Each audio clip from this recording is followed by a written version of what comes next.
Super gene 2 evolution.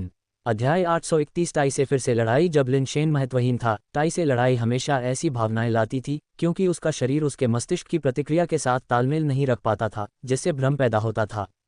अब जब वह निर्वाण बन चुका था तो टाई के साथ लड़ाई के दौरान भावनाएं बनी रहीं। टाई की गति अभी भी उससे बहुत तेज थी। मैंने तुमसे कहा था तुम मुझसे तेज होगे, लिन शेन के पीछे से एक आवाज़ आई। लिन शेन ने महसूस किया कि उसके शरीर में एक अजीब सी ताकत भर गई है जो उसके मस्तिष्क की प्रतिक्रिया के साथ तालमेल बिठाने में सक्षम थी, और उसने टाई के हाथ से मिलने के लिए अपनी तलवार खींची। ब्लेड क्यूई जो चेनसॉ की तरह घूमती थी, टाई के हाथ से टकराए। ये निर्वाण शक्ति से कहीं आगे निकल गई, लेकिन जब ये टाई के लोहे के हाथ से टकराई तो ये तुरंत टूट गई। स्क्रैप तलवार ने भी टाई के हाथ को बुरी तरह से काट दिया। हालांकि आरी जैसी ताकत टाई के लोहे के हाथ को नहीं काट सकी, इसके बजाय इसे आसानी से एक मोड़ के साथ पकड़ा गया। लिन शेन ने तुरंत तलवार के हैंडल से एक अप्रतिरोध्य शक्ति का संचार महसूस किया, जिसने उसे अपनी पकड़ छोड़ने के लिए मजबूर कर दिया। स्क्रैप तलवार टाई के हाथ में आ गई, जो थोड़ा हैरान लग रहा था। उसकी पकड़, जो तलवार को कुचलने के लिए थी, सफल नहीं हुई। एक हाथ से तलवार की नोक और दूसरे हाथ से मूठ को पकड़कर टाई ने बल लगाया। आश्चर्यजनक रूप से लगभग अपरिवर्तनीय स्क्रैप तलवार को आसानी से लगभग एक गोलाकार आकार में मोड़ दिया। लिन शेन ने देखा, उसका दिल तेजी से धड़क रहा था। उसने कभी कोई लड़ाई नहीं लड़ी थी जिसमें स्क्रैप तलवार इस तरह से विकृत हुई हो। फिर भी अब इसे देखने पर स्क्रैप तलवार ऐसा लग रहा था कि यह किसी भी क्षण टूट जाएगी। आखिरकार स्क्रैप तलवार नहीं टूटी। जब इसे एक शकल में मोड़ा गया तब भी यह नहीं टूटी, और जब टाई ने नोक पर अपनी पकड़ ढीली की तो यह अपने मूल सीधे आकार में वापस आ गई। अच्छी तलवार, टाई ने स्क्रैप तलवार को पकड़कर लिन शेन की ओर बढ़ाते हुए कहा। तियानशुन के शब्द आत्मा कानून के तहत लिन शेन ने मुश्किल से टाई की गति के साथ तालमेल बनाए रखा। दोनों हाथों से तलवार की म्यान को ऊपर उठाकर उसके चॉप को रोका। दोनों हाथों की ताकत अभी भी उस भयानक शक्ति को रोक नहीं सकी, जिससे लिन शेन सीधे आसमान से नीचे गिर गया, एक लटकते द्वीप पर जा गिरा और उसे टुकड़ों में तोड़ दिया। टाई ने कांपते हुए म्यान को पकड़ने के लिए हाथ बढ़ाया, स्क्रैप तलवार को वापस उसमें डाल दिया। तुम्हारा शरीर अपने मूल रूप में वापस आ गया है, तियानशुन की आवाज़ आई। लिन शेन का घायल शरीर तुरंत ठीक हो गया और उसकी हथेलियों में दरारें भी तुरंत ठीक हो गईं। लिन शेन ऊपर की ओर बढ़े, कॉन्ट्रेरियन को अपने साथ मिलाने के लिए बुलाया। इनकारपेस ने उसे घेर लिया, एक अजीब सी चमक बिखेरते हुए। केवल मेरी गति बढ़ाओ, लिन शेन ने तियानशुन से कहा। बिना कारण पूछे तियानशुन ने अन्य संवर्धन बंद कर दिए, केवल लिन शेन की गति बढ़ाने पर ध्यान केंद्रित किया। टाई ने लौटते हुए लिन शेन को नहीं देखा, बल्कि उसके हाथ में तलवार की जांच की। वाकई एक अच्छी तलवार, धन्यवाद। मैंने कभी नहीं कहा कि मैं इसे तुम्हें दूंगा, लिन शेन ने ठंडे स्वर में टाई को घूरते हुए कहा। वास्तव में ये पहले से ही मेरा है, टाई ने कहा। उसकी आंखें लाल हो गईं क्योंकि उसने लिन शेन को देखा। मैंने कहा था कि मैं तुम्हारा पूरा शरीर बरकरार रखूंगा, इसलिए तुम अपने आप मर जाओ। तुम वास्तव में कौन हो? लिन शेन ने टाई को घूरते हुए पूछा। मुझे याद नहीं है, लेकिन मुझे लगता है कि मैं बहुत शक्तिशाली व्यक्ति रहा होगा। टाई की आवाज़ में भावना का एक संकेत दिखाई दिया। फिर भी टाई ने जारी रखा, शायद अगर मैं तुम्हें मार दूं तो मुझे याद आ जाएगा कि मैं कौन हूं। ऐसा कहते हुए टाई लिन शेन की ओर चला गया। चूंकि तुम में खुद की जान लेने का साहस नहीं है, इसलिए बेहतर है कि मैं तुम्हारी मदद करूं। तुम वह नहीं हो, है न? जिस टाई को मैं जानता था, वह नियमों और सिद्धांतों का पालन करता था। वह लोगों को बेतरतीब ढंग से नहीं मारता था, लिन शेन ने टाई को घूरते हुए कहा। तो ये समझ में आता है। वह है, मैं हूँ। आप हमें दो अलग अलग लोग मान सकते हैं, टाई ने कहा। दोहरा व्यक्तित्व, लिन शेन ने अपनी भौं को थोड़ा सिकोड़ा। आप बहुत सारे सवाल पूछते हैं और बहुत ज्यादा बात करते हैं। मरे हुए लोगों को इतना कुछ जानने की जरूरत नहीं है, टाई ने कहा। फिर स्क्रैप तलवार निकाले बिना लिन शेन की ओर थप्पड़ मारा। लिन शेन ने फिर भी हमले का सामना करने का विकल्प चुना, अपनी हथेली को टाई की ओर पटक दिया। जब उनकी हथेलियां मिलीं तो तियानजुन को यह देखकर आश्चर्य हुआ कि यह लिन शेन नहीं बल्कि टाई था, जो कुछ दूरी पर पीछे धकेल दिया गया था। उलटफेर की कला, एक बहुत ही दुर्जेय विशेषता। टाई ने एक नज़र में लाइट ऑफ फेट रिवर्सल की क्षमता को समझ लिया। अफसोस, उपयोगकर्ता बराबरी पर नहीं है। जैसे ही उसने बात की, टाई फिर से लिन शेन की ओर चला गया और एक और हथेली पर थप्पड़ मारा। लिन शेन ने इसे एक और हथेली के प्रहार से जवाब दिया, लेकिन इस बार लिन शेन पीछे की ओर उड़ गया। सौभाग्य से तियानजुन ने उसे पीछे से पकड़ लिया, जिससे लिन शेन के शरीर की ताकत खत्म हो गई। फिर भी लिन शेन की हथेलियों पर स्याही का कवच पहले ही टूट चुका था। दोनों हवा में फिसले, एक लटकते द्वीप से टकराए। बल को संचारित करने के लिए द्वीप का उपयोग करते हुए द्वीप तुरंत टुकड़ों में फट गया। मैंने तुमसे कहा था, क्षमता अच्छी है लेकिन उपयोगकर्ता की कमी है। क्या तुमने सोचा था कि मैं अपनी ताकत को कम कर दूंगा? अफसोस, तुमने गलत अनुमान लगाया। टाई ने फिर से लिन शेन से संपर्क किया, अभी भी उस पर एक हथेली निशाना साधे हुए। लिन शेन ने अपने पीछे तियानजुन को देखा, फिर एक और हथेली से हमले का सामना किया।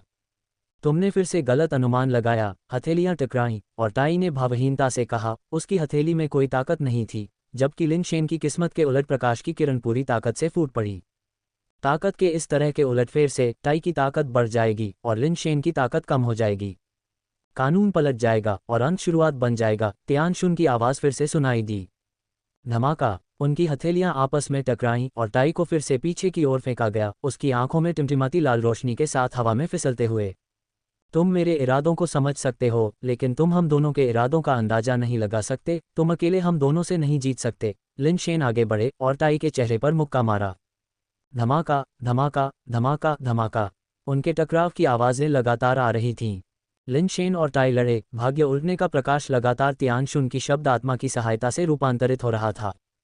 टाई ये निर्धारित करने में असमर्थ था कि लिन शेन भाग्य उलटने के प्रकाश का उपयोग करेगा या नहीं। लिन शेन द्वारा बार बार प्रतिकार किया गया। वास्तव में प्रभावशाली, तुम्हें मारना कुछ हद तक दिलचस्प है।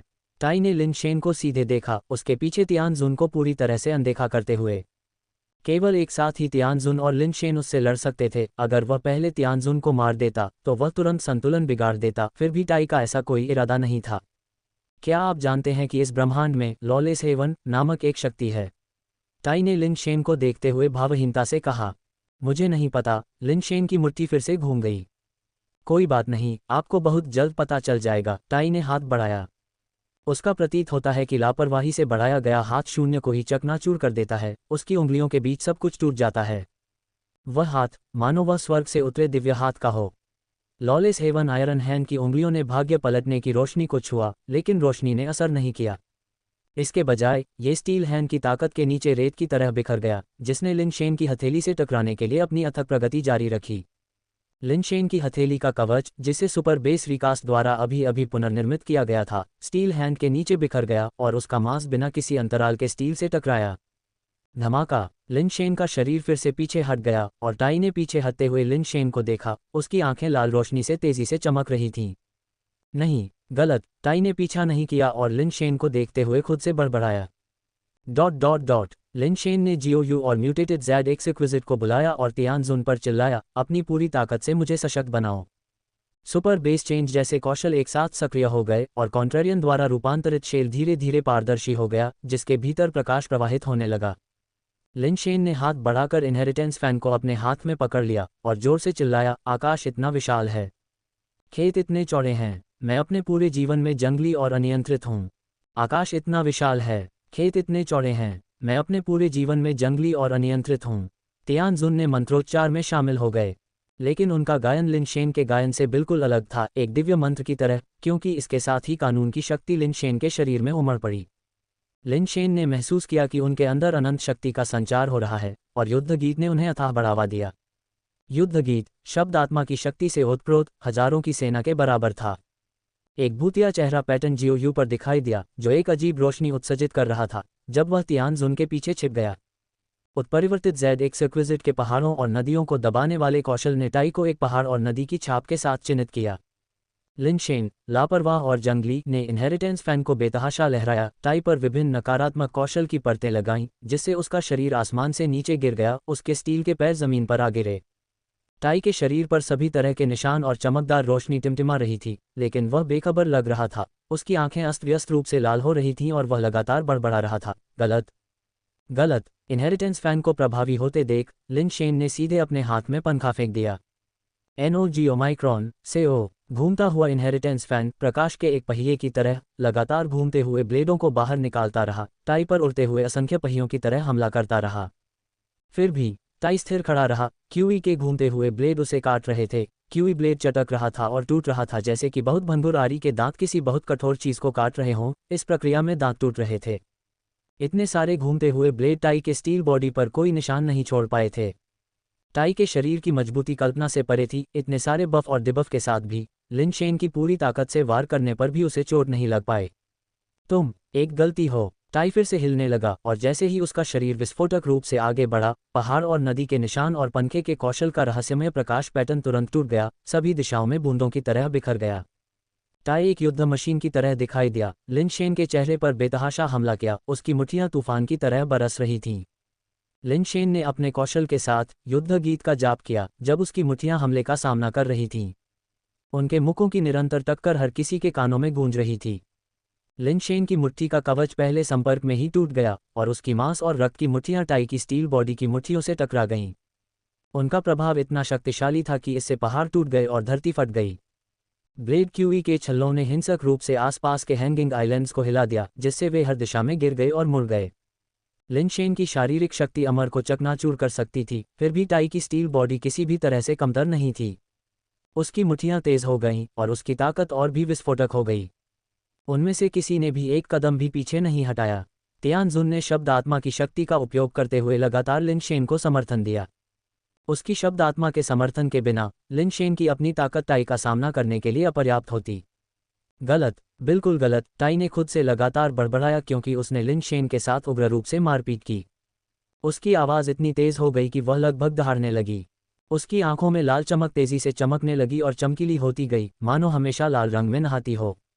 वह अधर्म स्वर्ग, गॉडस्लेयर पावर, जेड एक्सक्विजिट ने डर के मारे सांस रोकी और तियानजुन के पीछे छिप गई। क्या तुम उसे पहचानती हो? तियानजुन की आवाज़ जेड एक्सक्विजिट के दिमाग में गूंज रही थी, जबकि उसका अपना मुंह बिना रुके युद्ध गीत गाता रहा।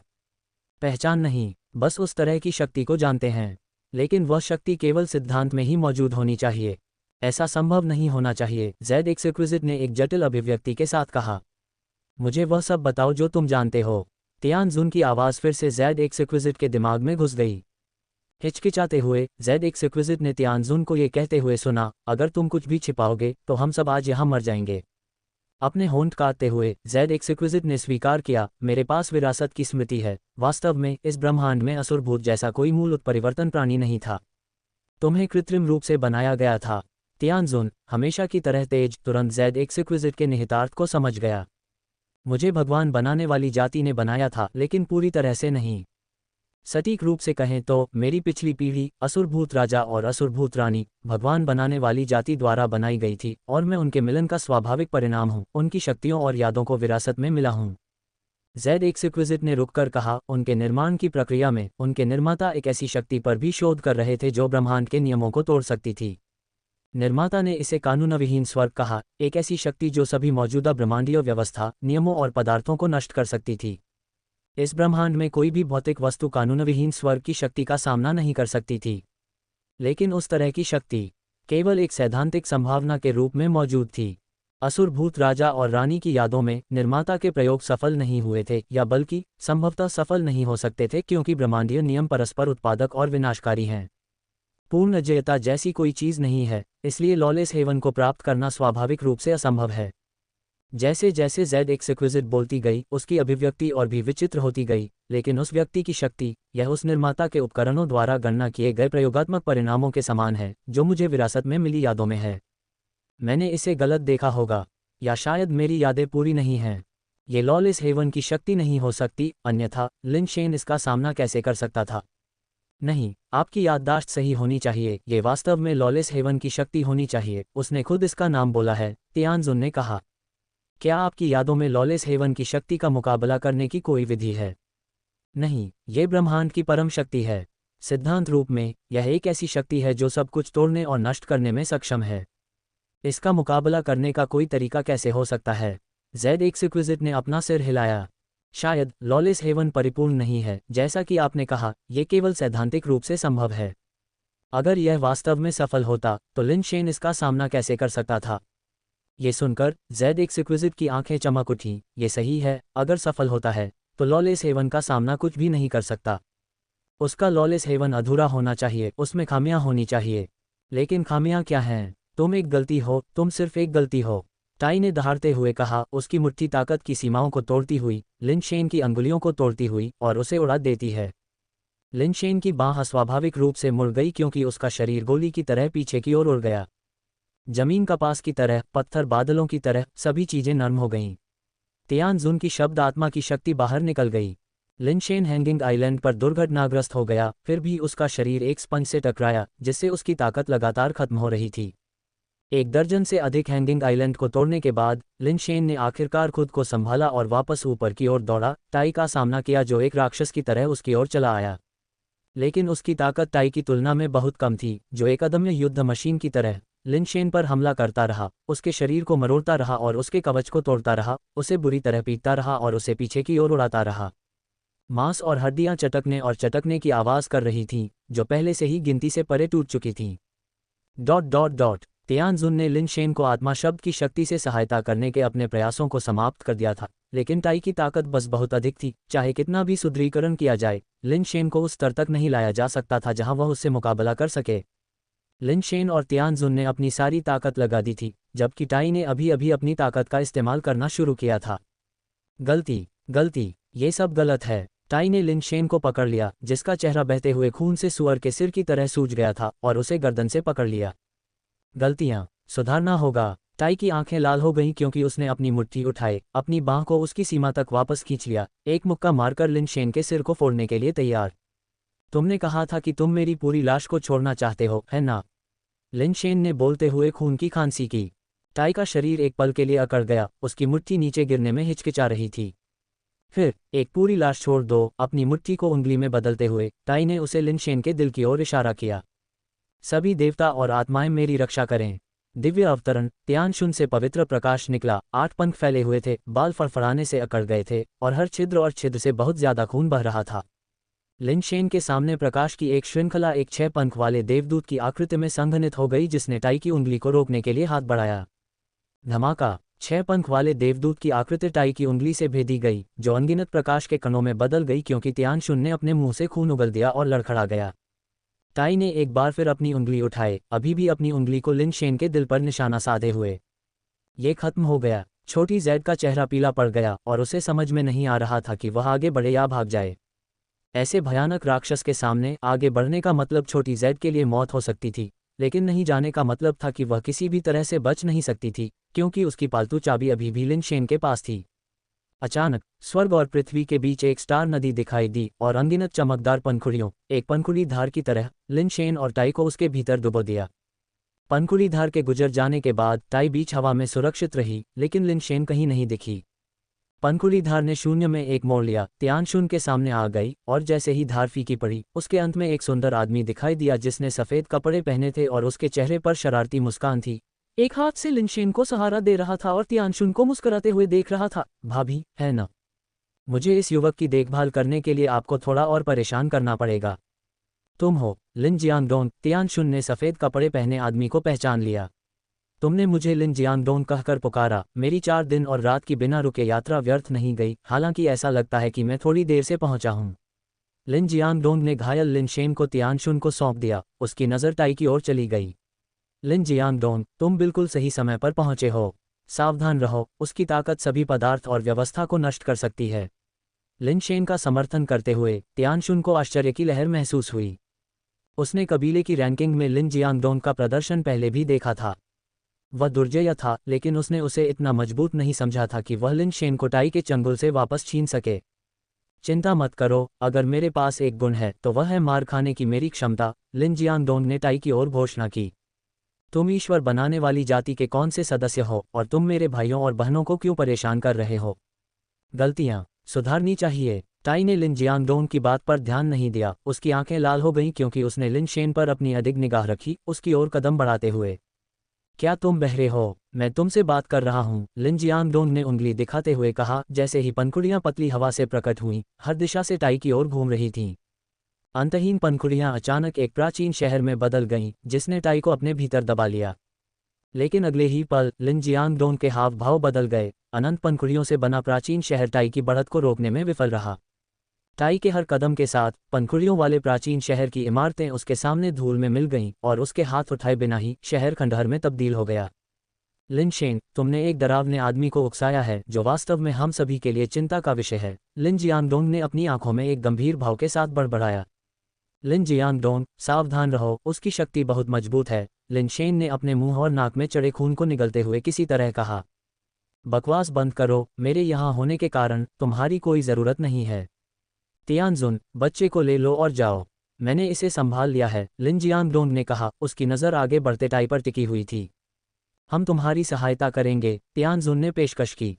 लड़ना मर्दों का काम है। तुम्हें बस सुंदर दिखने और उस नन्हे बच्चे के रोमांटिक मुद्दों से निपटने का ध्यान रखना है, लिन जियांगडोंग ने टाई की ओर कदम बढ़ाते हुए कहा। तारों से भरे आसमान में पंखुड़ियों की बौछार हुई, जो लिन जियांगडोंग के सामने इकट्ठी हुई, एक फूल तलवार में तब्दील हो गई, बड़ी और अधिक चमकदार होती जा रही थी, जैसे आकाश और धरती को चीरती हुई एक ध्रुवीय रोशनी। काटो, लिन जियांगडोंग नीचे झुका, और ध्रुवीय रोशनी जैसी पंखुड़ी तलवार टाई के सिर पर गिर पड़ी। विशाल तलवार के नीचे टाई का शरीर चींटी की तरह तुच्छ लग रहा था। धमाका, एक मुक्का मारकर टाई ने जबरदस्त तलवार को पंखुड़ियों की बौछार में उड़ा दिया। उसकी भयानक मुट्ठी लिन जियांगडोंग तक पहुंची और उसके शरीर को चीरती हुई निकल गई। लिन जियांगडोंग, लिन शेन ने डरकर चिल्लाया।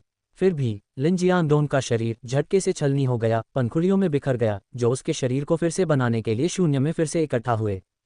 यह आदमी अविश्वसनीय रूप से मजबूत है। लिन जियांगडोंग का सफ़ेद लबादा अब फटा हुआ था, फटे हुए स्थानों से मांस गायब था, खून बह रहा था और जल्दी से उसके सफ़ेद कपड़े को लाल कर रहा था।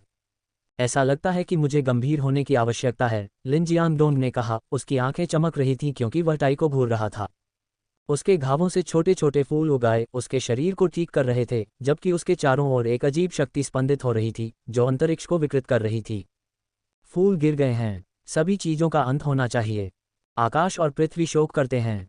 दफन हड्डियां, लिन जियांगडोंग के हाथों ने स्वर्ग और पृथ्वी के बीच रेखाएं खींच दी और अचानक दुनिया से सारा रंग गायब हो गया, केवल एक ही बचा, सफ़ेद। पेंटिंग में लड़ाई। सभी ने एक अविश्वसनीय दृश्य देखा। दुनिया कागज़ की एक खाली शीट में बदल गई, जिसमें स्टार बेल्ट पर हैंगिंग आइलैंड टाई के साथ उस सफ़ेद कागज़ पर काली रेखाएं बन गईं, जैसे कि कुछ हद तक कार्टून जैसी स्याही वाली पेंटिंग में पात्र हों। नहीं, ये सिर्फ टाई और हैंगिंग आइलैंड्स नहीं थे, यहाँ तक कि चौथा भाई लिन जियांगडोंग भी स्याही वाली पेंटिंग में एक पात्र बन गया था। असली स्याही वाली पेंटिंग के विपरीत इस पेंटिंग के अंदर की चीज़ें अभी भी जीवित थीं और हिलने डुलने में सक्षम थीं। हालांकि जब वे स्याही वाली पेंटिंग के भीतर चले गए तो बाहरी दुनिया के विपरीत वे कागज़ पर केवल दो आयामी तरीके से ही चले। टाई ने लिन जियांगडोंग पर एक मुक्का मारा, उसका फिगर स्याही वाले स्क्रॉल पर चौथे भाई लिन जियांगडोंग पर सीधा हमला कर रहा था, जबकि लिन जियांगडोंग ने केवल टाई के सिर के ऊपर से हल्की छलांग लगाए। उनकी लड़ाई कपड़े पर चलती दो परछाइयों की तरह लग रही थी, जो सिर्फ बाएं, दाएं, आगे और पीछे की हरकतों तक सीमित थी। कोई अन्य स्थानिक विकल्प नहीं थे और उनके हमले भी दो आयामी हो गए थे। लिन शेन ने अचंभित होकर देखा, उसने ऐसा पहले कभी नहीं देखा था। ...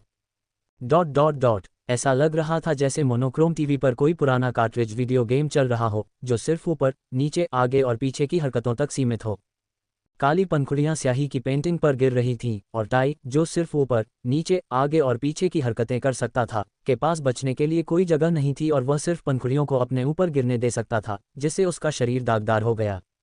लेकिन अगले ही सेकंड में टाई पर लगी पंखुड़ियां काले धुएं की तरह बिखर गईं और आखिरकार गायब हो गईं। टाई पंखुड़ियों के बीच से गुजरा और चौथे भाई लिन जियांगडोंग पर मुक्का मारा। लिन जियांगडोंग ने उसके मुक्के को पकड़ने की हिम्मत नहीं की और जल्दी से उछलकर टाई के सिर के ऊपर से छलांग लगाने की कोशिश की। हालांकि टाई तेज था, उसने बाद में काम किया लेकिन पहले पहुंचा, फिर भी चौथे भाई लिन जियांगडोंग पर मुक्का मारा। लिन शेन का दिल लगभग उसकी छाती से बाहर निकल आया। चौथा भाई अपरिहार्य था और अगर वह टाई से आमने सामने भिड़ता तो उसे बहुत नुकसान हो सकता था। जब सभी को लगा कि आमने सामने भिड़ने के अलावा कोई उपाय नहीं है, तो चौथे भाई ने स्याही जैसे स्क्रॉल पर कुछ रेखाएं खींच दी, किसी तरह दूर तक फैला एक रास्ता बना दिया, जिससे दृश्य में गहराई आ गई। उसका शरीर हिलता हुआ नहीं लग रहा था, लेकिन वह टाई की जगह से दूर चला गया, उसकी मुट्ठी को चकमा देते हुए। बाद में उन रेखाओं को मिटा दिया गया, जिससे टाई अब भी केवल आगे, पीछे, बाएं और दाएं ही चल सकता था। इस बीच चौथे भाई ने दूसरे कोण से उस पर हमला किया। न केवल लिन शेन स्तब्ध था, बल्कि अपने व्यापक ज्ञान के साथ तियानजुन और विरासत में मिली यादों के साथ ज़ियाओ यू भी इस तरह की लड़ाई से चकित थे। चौथे भाई की ताकत स्क्रॉल पर विभिन्न स्थानों और विरोधाभासों को बनाने के लिए रेखाओं का उपयोग कर सकती थी, टाई के सापेक्ष अपनी स्थिति बदल सकती थी और टाई के हमलों को रोकने के लिए लापरवाही से पहाड़ों और समुद्रों को खींच सकती थी। अभी कुछ समय पहले वह और टाई करीब थे, अगले ही पल वे पहाड़ों और समुद्रों से अलग हो गए। फिर भी टाई केवल एक सपाट सतह पर ही चल सकता था। ये किस तरह का कानून है? ये 3D बनाम 2D जैसा लगता है। जियो यू ने आश्चर्यचकित होकर देखा। चौथे भाई का कानून कुछ हद तक एक प्राचीन दायरे के राजा के कानून जैसा लगता है, जिसे अमर कानून के रूप में जाना जाता है, जिसका उपनाम था पेंटिंग में व्यक्ति, जो दुनिया को एक तस्वीर में बदलने और दुश्मनों को उसके भीतर सील करने में सक्षम था। हालांकि खुद से लड़ने के लिए पेंटिंग में प्रवेश करना कुछ अनसुना है। तियानजुन ने सोचा। लिन शेन की हालत में काफ़ी सुधार हुआ था। सुपर बेस रिकास्ट ने उसके शरीर को लगभग पूरी तरह से बहाल कर दिया था और उसके कॉन्ट्रेरियन द्वारा रूपांतरित कवच ने भी काफ़ी हद तक खुद को ठीक कर लिया था, जो बहुत कठोर हो गया था। फिर भी ऐसी लड़ाई में लिन शेन कोई मदद नहीं कर सकता था और केवल चौथे भाई और टाई को स्क्रॉल के भीतर लड़ते हुए देख सकता था। इस तरह की लड़ाई अकल्पनीय थी। पेंटिंग के भीतर लिन जियांगडोंग के पास एक देवता जैसा अस्तित्व था जो बादलों और बारिश को नियंत्रित करता था और तारे और समुद्र केवल उसकी आज्ञा के अधीन रेखाएं थीं। परिप्रेक्ष्य में विचित्र और अजीब बदलावों ने लिन जियांगडोंग की लड़ाई को अजीब और सहज रूप से रचित बना दिया, यहाँ तक कि टाई, जो सब कुछ चकनाचूर करने की अपनी शक्ति के साथ स्क्रॉल के भीतर कुछ हद तक निष्क्रिय दिखाई दिया। लिन शेन को कुछ चिंता महसूस हुई क्योंकि लिन जियांगडोंग बहुत मजबूत था, इतना कि लिन शेन को लगा कि वह लगभग सर्वशक्तिमान है। फिर भी वह और लिन शेन दोनों एक ही संकट का सामना कर रहे थे और लिन जियांगडोंग की ताकत ने अभी तक टाई को नुकसान नहीं पहुंचाया था। टाई की अधर्मी स्वर्ग की शक्ति ने सब कुछ चकनाचूर कर दिया, यहाँ तक कि पेंटिंग में दृश्य भी छूने पर टूट जाता था और स्याही उसके शरीर को दाग नहीं सकती थी। अगर मैं अमर हो जाऊं तो मुझे किस तरह के कानून पर खड़ा होना होगा? उसने जो कानून देखे थे उनमें तियानजियू, तियानशुन और उसके चौथे भाई के कानून सबसे गहरे थे। तियानशुन, डार्लिंग, क्या तुम बता सकते हो कि मेरा चौथा भाई किस कानून का पालन करता है? लिन शेन ने तियानशुन की ओर मुड़ते हुए पूछा। तियानशुन ने अपना सिर हिलाया। मैं जबरन अमर हो गया, केवल भविष्य के कानून के माध्यम से अमरता प्राप्त की। मैं अभी भी सच्ची अमरता से बहुत दूर हूँ और मैंने अपने चौथे भाई से ऐसा कानून कभी नहीं देखा। मैं इसका सार नहीं देख सकता। हालांकि उसका कानून मेरे कानून से ऊपर होना चाहिए। भले ही यह अमर कानून न हो, लेकिन ये भविष्य के सच्चे अमर कानून के करीब होना चाहिए। जब वे बात कर रहे थे तो उन्होंने अचानक टाई को देखा, जो केवल 2 आयामों में ही चल सकता था। अचानक अपने हाथों को जकड़ लिया और जोर से अलग कर दिया, जैसे कि वह अदृश्य स्लाइडिंग दरवाजों की एक जोड़ी खोल रहा हो। लेकिन अगले ही पल लिन शेन और अन्य लोग ये देखकर भयभीत हो गए कि टाई के हाथों में काला और सफ़ेद स्क्रॉल कागज की तरह फट गया। टाई कॉमिक बुक से निकले किसी पात्र की तरह द्विआयामी से अपने मूल रूप में बदल गया। फटा हुआ स्क्रॉल भी अनगिनत सफ़ेद पंखुड़ियों में बदल गया जो इधर उधर फड़फड़ाने लगे और लिन जियांगडोंग का शरीर पेंटिंग से वास्तविकता में वापस आ गया। लिन जियांगडोंग का चेहरा थोड़ा पीला पड़ गया जब उसने टाई को देखा और कहा, बहुत शक्तिशाली तकनीक, तुम मेरे जीवन में अब तक मिले सबसे मजबूत प्रतिद्वंद्वी हो। तुम्हारा विश्व कानून भी मजबूत है, लेकिन दुर्भाग्य से तुमने अभी अभी शुरुआत की है और अभी तक इसमें महारत हासिल नहीं की है। अमर कानून के दायरे में मानव कानून, पृथ्वी कानून, स्वर्ग कानून, तुमने मुश्किल से मानव कानून की दहलीज को छुआ है। टाई ने लिन जियांगडोंग को देखते हुए कहा, तुम जा सकते हो। मैं तुम्हें नहीं मारूंगा। जब तुम स्वर्ग कानून के दायरे में प्रवेश करोगे तो मैं तुम्हारी जान लेने आऊंगा। मैं चला जाता हूं और वे भी चले जाते हैं, लिन जियांगडोंग ने हल्के से कहा। वे सभी जा सकते हैं, लेकिन लिन शेन को मरना होगा, टाई ने भावहीनता से कहा। ऐसा लगता है कि आज तुम्हारे और मेरे बीच हमें अपना हिसाब चुकता कर लेना चाहिए, लिन जियांगडोंग ने बिना किसी हिचकिचाहट के मुस्कुराते हुए कहा। ऐसा लगता है कि मैं स्वर्गीय कानून क्षेत्र के विश्व कानून को नहीं देख पाऊंगा। टाई की आंखों में चमकती लाल रोशनी ने संकेत दिया कि वह लिन शेन को मारने के लिए दृढ़ था। ऐसा नहीं हो सकता है, लिन जियांगडोंग अभी भी मुस्कुराया, अपने दाहिने हाथ को ऊपर उठाते हुए जैसे कि एक पंखुड़ी उसकी हथेली में धीरे से तैर रही थी। कोई नहीं हो सकता है, नहीं है मैं, अराजक स्वर्ग। अचानक टाई आगे बढ़ा, लिन जियांगडोंग की ओर कदम बढ़ाया। उसकी गति तेज नहीं लग रही थी, फिर भी वह तुरंत लिन जियांगडोंग के सामने था। लिन जियांगडोंग के हाथों में पंखुड़ियां फड़फड़ाने लगीं, एक स्क्रॉल में बदल गई जिसने एक बार फिर टाई को अपने भीतर फंसा लिया। लेकिन इस बार टाई ने सीधे स्क्रॉल को तोड़ दिया। पंखुड़ियां टाई की ओर बढ़ीं, जैसे अलग अलग चित्र हों। वह उनके बीच से चला गया। उसका शरीर लगातार ड्राइंग और वास्तविकता के बीच बदल रहा था, फिर भी कुछ भी उसके कदमों को रोक नहीं सका। लिन शेन, तुम किसका इंतजार कर रहे हो? जल्दी करो और हमें बचाने के लिए कुछ निकालो। क्या तुम सच में वहां खड़े होकर मुझे मरते हुए देखना चाहते हो? लिन जियांगडोंग ने कहा और वह तेजी से पीछे हट गया। लॉलेस हेवन, किस तरह की जीवन रक्षक चीज? लिन शेन पहले तो चौंक गया, फिर उसे एहसास हुआ कि किस बारे में बात की जा रही थी और उसने तुरंत छोटा जेड बॉक्स निकाला, उसमें से कागज की पर्ची निकाली। लिन शेन जानता था कि तीसरे भाई द्वारा दिया गया नोट वास्तव में उपयोगी होना चाहिए, लेकिन क्योंकि वह पिछली बार जैद सम्राट को बुलाने में सक्षम नहीं था, इसलिए उसने ऐसी चीज़ों पर बहुत अधिक भरोसा करने की हिम्मत नहीं की। लेकिन अब वह इसके बारे में चिंता करने का जोखिम नहीं उठा सकता था। चौथा भाई भी टाई को नहीं रोक सका, उसे इस वस्तु पर भरोसा करना पड़ा। नोट को पकड़कर लिन शेन ने आकाश की ओर चिल्लाते हुए कहा, सर्वोच्च बूढ़े भगवान, मेरे आदेशानुसार तत्काल जब लिन शेन चिल्लाना समाप्त कर चुका तो उसने आकाश की ओर देखा, लेकिन कोई प्रतिक्रिया नहीं हुई। मुझे पता था, ये विचित्र और अजीबोगरीब चीजें पूरी तरह से अविश्वसनीय हैं। जैसे ही लिन शेन निराश महसूस कर रहा था, उसे अचानक अपनी उंगलियों पर जलन महसूस हुई। Dot dot dot. सहज रूप से अपना हाथ वापस खींचते हुए उसके हाथ में पकड़ा हुआ कागज का टुकड़ा गिर गया। लिन शेन ने देखा कि कागज जल रहा है और लपटें तुरंत अलाव में बदल गईं। पलक झपकते ही अलाव बुझ गया और जहां राख बिखरी थी वहां प्रकाश और छाया का एक समूह उभरा।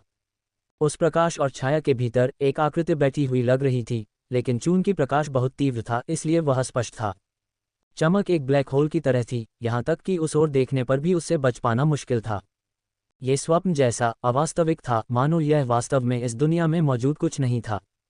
जिस क्षण प्रकाश और छाया दिखाई दी, लिन जियांगडोंग पहले से ही प्रकाश और छाया के पीछे चला गया था। जबकि टाई भी उसके सामने आ गया, उसकी आंखें लाल रोशनी से टिमटिमा रही थीं क्योंकि वह प्रकाश और छाया की जांच कर रहा था। ऐसा लग रहा था कि वह थोड़ा हैरान था। तुमने मुझे यहाँ बुलाया है, तुम क्या चाहते हो? कोई आवाज़ सुनाई नहीं दे रही थी, फिर भी सभी के दिमाग में एक आवाज़ गूंज रही थी। कृपया महान भगवान, मुझे इस व्यक्ति को वश में करने में मदद करें। लिन शेन ने देखा कि तीसरे भाई द्वारा दी गई जीवन रक्षक चीज वास्तव में काम करती है और उसकी अविश्वसनीय संरक्षक आत्मा से अनगिनत गुना अधिक शक्तिशाली थी। वह अचानक बहुत खुश हुआ और टाई की ओर इशारा करते हुए बोला। प्रकाश के क्षेत्र में मौजूद आकृति ने टाई की ओर देखा और बिना आवाज वाली आवाज फिर से गूंजी, सिर्फ इस बार। जैसे ही शब्द निकले, प्रकाश क्षेत्र के भीतर से प्रकाश की एक अंगूठी निकली जो एंजल हिलो जैसी दिख रही थी और टाई के सिर के ऊपर तक फैली हुई थी। इस पल में पूरी दुनिया रुक गई थी, मानो अंतरिक्ष ही बंद हो गया हो। लिन शेन सब कुछ साफ साफ देख सकता था जो हो रहा था, लेकिन वह हिल नहीं सकता था, न ही बोल सकता था। टाई भी शायद वैसा ही था, वहीं खड़ा था, हिल नहीं पा रहा था क्योंकि प्रकाश का प्रभामंडल उसके सिर पर उतर रहा था। प्रभामंडल ने खुद को उसके आकार में ढाल लिया, उसके सिर के ऊपर से उसकी कमर तक फिसलते हुए टाई की दोनों भुजाओं को अपने भीतर बांध लिया। इस तरह प्रकाश के भीतर की आवाज कुछ कहने ही वाली थी कि अचानक रुक गई। टाई, जिसे स्थिर हो जाना चाहिए था, अब उसकी आंखों में लाल रोशनी बेतहाशा टिमटिमा रही थी और उसका शरीर हिलने लगा। उसका पूरा शरीर जोर लगा रहा था, उसके हाथ कसकर जकड़े हुए थे और ताकत की एक बहुत शक्तिशाली लहर फूट पड़ी जो पूरी ताकत से प्रभामंडल की बाधाओं से मुक्त होने की कोशिश कर रही थी। स्वर्गीय दाव कानून, तुम कैसे मुक्त हो सकते हो? मेरे साथ आओ। प्रकाश के भीतर की आवाज एक बार फिर सुनाई दी और प्रभामंडल अचानक सिकुड़ गया, मानो वह टाई के शरीर को दो टुकड़ों में तोड़ना चाहता हो। जैसे जैसे प्रकाश का प्रभामंडल और भी कड़ा होता गया, स्टील बॉडी की भुजा भी टूटने लगी। ऐसा लग रहा था मानो वह टाई के शरीर को दो टुकड़ों में तोड़ देगी। लिन शेन और अन्य लोगों ने राहत की सांस ली, निजी तौर पर सोचते हुए, सर्वोच्च बूढ़ा भगवान वास्तव में विश्वसनीय है, इतना शक्तिशाली है, कोई आश्चर्य करता है कि वह वास्तव में किस तरह का प्राणी है। लेकिन अगले ही सेकंड में प्रभामंडल अचानक सिकुड़ना बंद हो गया और टाई के शरीर से ताकत की एक भयावह लहर उठी और उसके चारों ओर का स्थान उसके साथ केंद्र में रहने लगा। कानून ध्वस्त हो गया, अंतरिक्ष बिखर गया, जिससे पूर्ण अंधकार का क्षेत्र बन गया। उस अंधकार में कुछ भी दिखाई नहीं दे रहा था, सिवाय सर्वोच्च बूढ़े भगवान के प्रभामंडल के, जो अंधेरे के बीच एक हल्की सफेद चमक बिखेर रहा था। भाड़ में जाओ, मुझे मत बताओ कि सर्वोच्च बूढ़े भगवान भी उसे संभाल नहीं सकते। लिन शेन को दूसरों की ओर देखते ही डर का एहसास हुआ। बाकी सभी लोग लिन शेन की तरह ही भयभीत थे, उनकी आंखें भय से भरी हुई थीं। ज़ियाओ यू पहले से ही चुपचाप पीछे हट रहा था। लिन शेन और लिन जियांगडोंग ने नजरें मिलाईं और लगभग एक साथ कहा, जब महान देवता युद्ध करते हैं तो हमारे लिए दूर रहना सबसे अच्छा है। जैसे ही वे युद्ध के मैदान से निकलने वाले थे, तब तक बहुत देर हो चुकी थी। अंधेरा अचानक फैल गया, मानो वह स्वर्ग और पृथ्वी को निगल रहा हो। लिन शेन और अन्य लोग अंधेरे से घिरे हुए थे, उन्हें ऐसा लग रहा था जैसे अंतरिक्ष और समय जैसे सभी कानून अपनी प्रभावशीलता खो चुके हैं। चाहे वे कैसे भी उड़ें, वे एक ही स्थान पर बने हुए लग रहे थे। सौभाग्य से सर्वोच्च बूढ़े भगवान का चमकता हुआ गोला उनके सामने था, जिसकी चमक ये सुनिश्चित कर रही थी कि वे वास्तव में अंधेरे में न डूबें। अरे, वह आदमी कौन है? वह बहुत ही भयंकर है। लिन जियांगडोंग ने चौंक कर जोर से गाली दी। लिन शेन ने अंधेरे में टाई की ओर देखा। अंधकार ने वास्तव में टाई की स्थिति को स्पष्ट रूप से देखना संभव बना दिया। टाई अपना सिर पीछे की ओर झुका रहा था, उसका शरीर पीछे की ओर झुका हुआ था, उसकी भुजाएं उसके ऊपर उठी हुई थीं और बंधी हुई थीं, जबकि प्रभामंडल उसकी स्टील की भुजाओं में धंसा हुआ था। फिर भी टाई ने इस सब की परवाह नहीं की और पागल ताकत के साथ आगे बढ़ना जारी रखा। उसका स्टील का शरीर जलता हुआ लग रहा था, उसकी आंखों से लाल रोशनी निकल रही थी और उसके पूरे शरीर से सफ़ेद वाष्प निकल रही थी। हार मान लो, तुम स्वर्गीय दाव कानूनों का मुकाबला नहीं कर सकते। सर्वोच्च बूढ़े भगवान की आवाज़ फिर से गूंजी, शांत और स्थिर। उसकी शांत आवाज़ सुनकर लिन शेन और अन्य लोगों को थोड़ी राहत महसूस हुई। ऐसा लग रहा था कि प्रभामंडल टाई की भुजाओं को पूरी तरह से अलग कर देगा। इसकी ताकत अकल्पनीय रूप से ठोस थी। स्वर्गीय दाव कानून, तो क्या मैं बिना कानून, बिना स्वर्ग? टाई की आवाज़ गहरी और भयंकर थी और जैसे ही उसके शब्द निकले उसके शरीर से सफ़ेद भाप फूट पड़ी, जैसे किसी टूटे हुए इंजन से भाप निकल रही हो। भयानक शक्ति ने बलपूर्वक प्रभामंडल का विस्तार किया। लिन शेन और अन्य लोगों को प्रतिक्रिया करने का मौका भी नहीं दिया, इससे पहले कि प्रभामंडल टुकड़ों में फट जाए। टाई की भुजाएं ऊंची उठी हुई थीं, सफ़ेद भाप उसके चारों ओर हिंसक रूप से फूट रही थी। लिन शेन और उसके साथियों को ढकने वाला चमकता हुआ गोला भाप के प्रभाव में अपने रहस्य से साफ हो रहा था, जैसे कि रंग पानी से धुल गए हों, तेजी से गायब हो रहे हों। एक पल में रहस्यमय चमक प्रभाव से लगभग पूरी तरह से फैल गई, जिससे भीतर के सर्वोच्च बूढ़े भगवान का असली रूप सामने आ गया। यह एक मिट्टी की मूर्ति थी, हालांकि एक देवता की तरह यह आखिरकार एक मूर्ति ही थी। वाष्प के हमले के तहत ये भी टूटने लगा और अंत में एक जोरदार धमाके के साथ मिट्टी के टुकड़ों से भरे आकाश में बिखर गया। हर कोई विस्फोट का सामना करने के लिए संघर्ष कर रहा था। लिन जियांगडोंग ने पंखुड़ियों को आकाश में पेंटिंग स्क्रॉल में बदल दिया। तियानजुन ने जोर से मंत्र पढ़े, स्वर्गदूतों की छायादार आकृतियों को स्वर्गदूतों की दीवार बनाने के लिए तैयार किया, और जियाओ यू ने एक हाथ में त्रिशूल और दूसरे में चाकू पकड़ रखा था। उसका भूत चेहरा पैटर्न प्रकाश से टिमटिमा रहा था। फिर भी सफ़ेद वाष्प के नीचे ये सभी सुरक्षाएं सीधे बिखर गईं और लिन शेन और अन्य लोग सफ़ेद वाष्प द्वारा उड़ा दिए गए। शुक्र है कि सुप्रीम ओल्ड लॉर्ड के मिट्टी के मॉडल ने अधिकांश प्रभाव को रोक दिया था, और हालांकि समूह हवा में उछल गया था और अलग अलग चोटों के साथ अंधेरे से बाहर निकल गया था, लेकिन उनकी जान बच गई। अंधेरा टूट गया। लिन शेन ने खुद को संभाला और हैंगिंग आइलैंड पर एक गहरे गड्ढे से उठकर खड़ा हो गया। टाई को आसमान में निहारते हुए, एक देवता की तरह लटके हुए, अभी भी सफ़ेद धुएं की लपटें छोड़ रहे थे। जीवन के अनिच्छुक खेल तियानजुन और लिन जियांगडोंग को भी अलग अलग डिग्री की चोटें लगी थीं, और खुद को संभालने के बाद वे दोनों आसमान में अपने स्टील बॉडी के साथ टाई को देखते रहे। उनकी आंखों में खौफ था। सर्वोच्च बूढ़ा भगवान केवल एक मिट्टी की मूर्ति हो सकता है, लेकिन भयानक कानून शक्ति बहुत वास्तविक थी, कुछ ऐसा जो अमर राजा के स्तर के प्राणी भी पार नहीं कर सकते थे, और यहाँ तक कि उससे कमतर भी हो सकते थे। फिर भी ऐसी शक्ति को टाई ने जबरन तोड़ दिया था, जिसकी अधर्मी स्वर्ग शक्ति इतनी मजबूत हो गई थी कि यह कल्पना से परे थी। लिन शेन ने यह भी सोचना शुरू कर दिया कि वर्तमान ब्रह्मांड में क्या कोई ऐसा है जो टाई को हरा सकता है। टाई, जिसका शरीर सफ़ेद धुआं छोड़ रहा था, शून्य में खड़ा था और धीरे धीरे अपना सिर नीचे कर रहा था। उसके ऊपर सफ़ेद धुआं उठ रहा था, जबकि उसकी आंखों में लाल चमक रुक रुक कर चमक रही थी। चमक धीमी थी और उनकी लय बहुत अनियमित थी। टाई को अपनी ओर घूरते हुए देखकर लिन शेन को अपने मुंह में कड़वाहट महसूस हुई। उसे नहीं पता था कि उसने टाई को किस तरह से इतना नाराज़ कर दिया था कि टाई उसे मारने पर आमादा हो गया था। मेरे पास उस चाल का इस्तेमाल करने के अलावा कोई विकल्प नहीं है। मुझे उम्मीद है कि यह काम करेगी। लिन शेन ने टाई को देखा और दांत पीसते हुए चिल्लाया, Haotian golden imperial supreme exalted naturally wonderful profound genuine jade सम्राट, मेरी मदद करने के लिए जल्दी आओ। अगर तीसरे भाई का नोट सुप्रीम ओल्ड लॉर्ड की मिट्टी की मूर्ति को बुला सकता है, तो उसे जेड सम्राट को भी बुलाने में सक्षम होना चाहिए। आखिरकार वह उसकी संरक्षक आत्मा थी। ये कागज़ के एक टुकड़े से कहीं ज़्यादा प्रभावी होनी चाहिए। लिन शेन ने जेड सम्राट का आदरणीय नाम पुकारा, लेकिन आकाश और अपने आसपास की ओर देखते हुए कोई प्रतिक्रिया नहीं हुई। दुनिया में भयानक सन्नाटा था। Haotian golden imperial supreme exalted naturally wonderful profound genuine jade सम्राट, मेरे लिए बाहर आओ। लिन शेन ने कुछ और बार पुकारा, लेकिन कोई जवाब नहीं आया। ये पूरी तरह से बेकार था। लानत है, उस कागज़ के टुकड़े पर नाम भी पूरा शीर्षक नहीं था, सिर्फ एक उपनाम था, और यह सर्वोच्च बूढ़े भगवान को बुला सकता था। और यहाँ मैंने पूरा शीर्षक याद करने के लिए सारी परेशानी उठाई, जो बेकार साबित हुई। यह शापित होने जैसा है, लिन शेन ने कटुता से शाप दिया। लेकिन दूसरी तरफ टाई पहले से ही उसकी ओर चल रहा था, लिन शेन पर अपनी आंखें टिकाए हुए शून्य से आगे बढ़ रहा था। लिन जियांगडोंग और तियानजुन लिन शेन के बगल में खड़े होने के लिए उड़े, लेकिन उनकी चोटें इतनी गंभीर थीं कि उनकी युद्ध प्रभावशीलता शायद अब लिन शेन से भी कम थी। भले ही वे घायल न भी हुए हों, तीनों एक साथ टाई का मुकाबला नहीं कर सकते थे। टाई को हैंगिंग आइलैंड की सतह पर चलते हुए देखकर इस बार वह बहुत धीमा था और उसका शरीर थोड़ा कांप रहा था। उसने अपने बगल में तियानजुन और लिन जियांगडोंग को अनदेखा कर दिया। उसकी आंखें अराजक लाल रोशनी से टिमटिमाती हुई लिन शेन पर टिकी हुई थीं।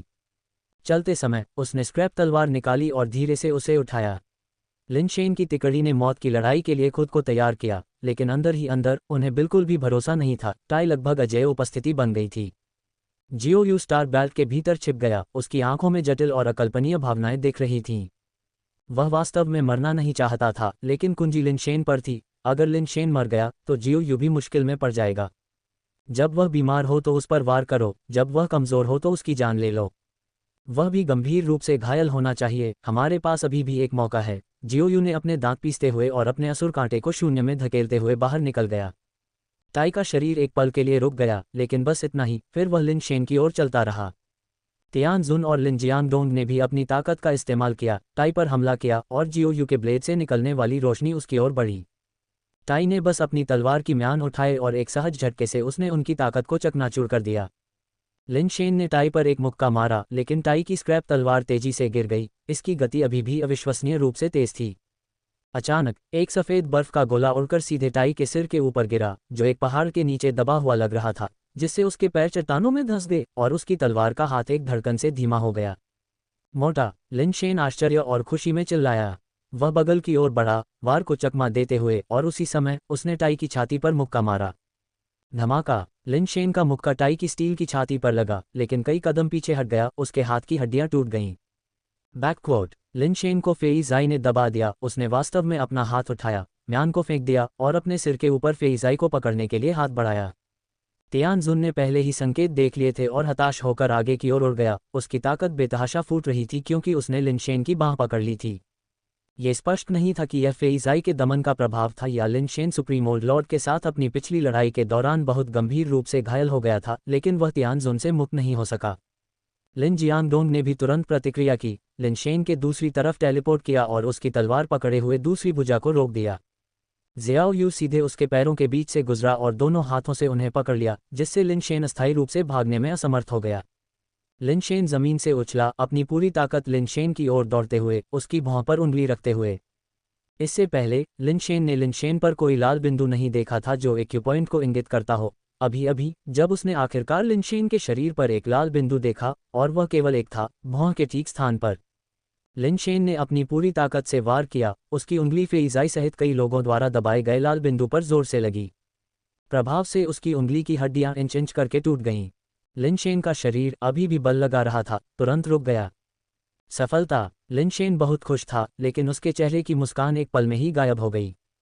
लिन शेन का शरीर अचानक फिर से हिल गया। उसकी बाहें हिंसक रूप से उठी, सीधे तियानजुन और लिन जियांगडोंग को जमीन पर फेंक दिया, जिससे सतह पर दो बड़े गड्ढे बन गए।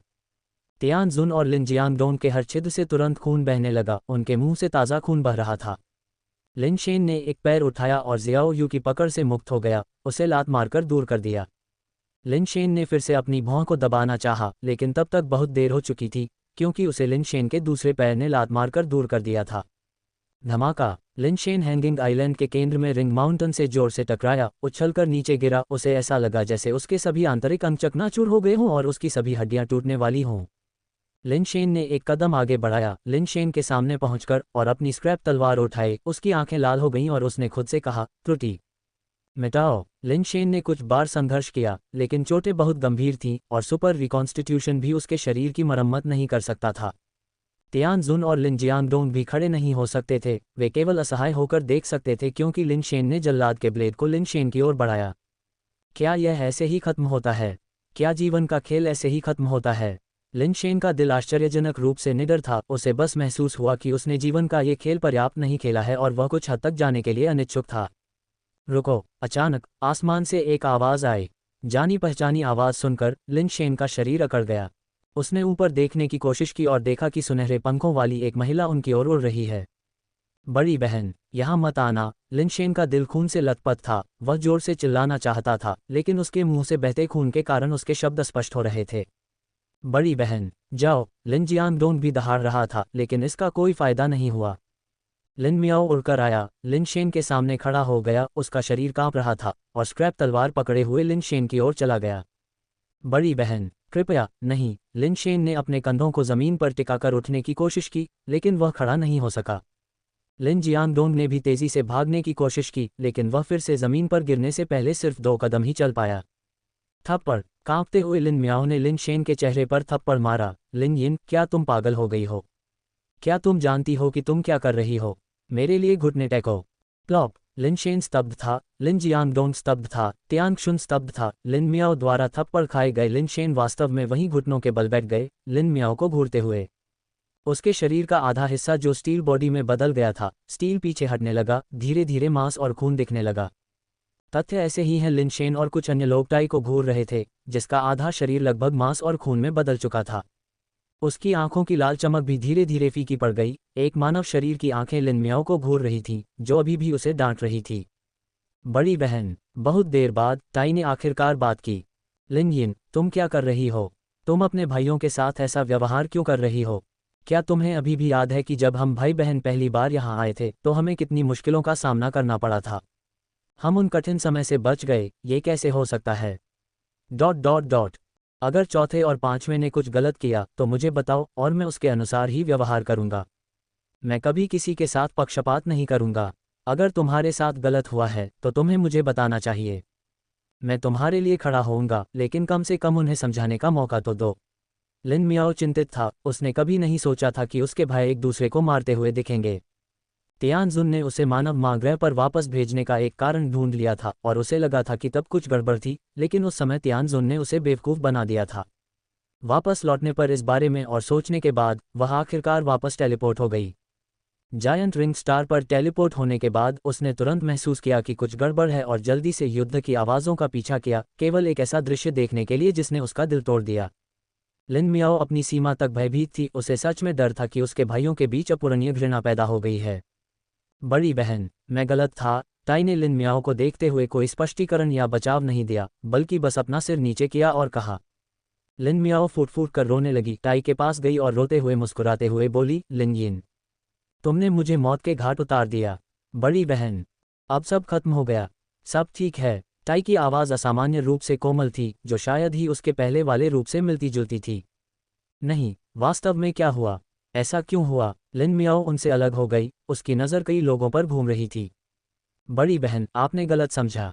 सेलेस्टियल रेस में विद्रोह हुआ था, विद्रोहियों ने यहाँ हमला किया था और हमने दूसरे भाई के साथ मिलकर विद्रोहियों को हरा दिया। अभी दूसरा भाई लिन शेन को चाकू लौटा रहा था। लिन जियांगडोंग ने मजाकिया मुस्कान के साथ कहा। हाँ, बड़ी बहन, आपने गलत समझा, लिन शेन ने कहा। लिन जियांगडोंग के इरादे लिन शेन को तुरंत समझ में आ गए। न तो वे और न ही टाई किसी भी तरह से मुकाबला कर सकते थे। किसी अज्ञात कारण से वे अपनी बड़ी बहन के एक थप्पड़ से अपनी पिछली अवस्था में लौट आए थे, लेकिन अगर वे उसे अभी उत्तेजित करते तो कौन जानता कि वह उस भयावह अवस्था में वापस लौट जाएगा। उनके पास अब टाई से फिर से लड़ने की शक्ति नहीं थी। तीसरे भाई का जीवन रक्षक ताबीज भी चला गया था, कौन टाई को फिर से पीड़ा दे सकता था? लिन शेन ने अनुमान लगाया कि टाई की रिकवरी केवल बड़ी बहन की वजह से नहीं थी।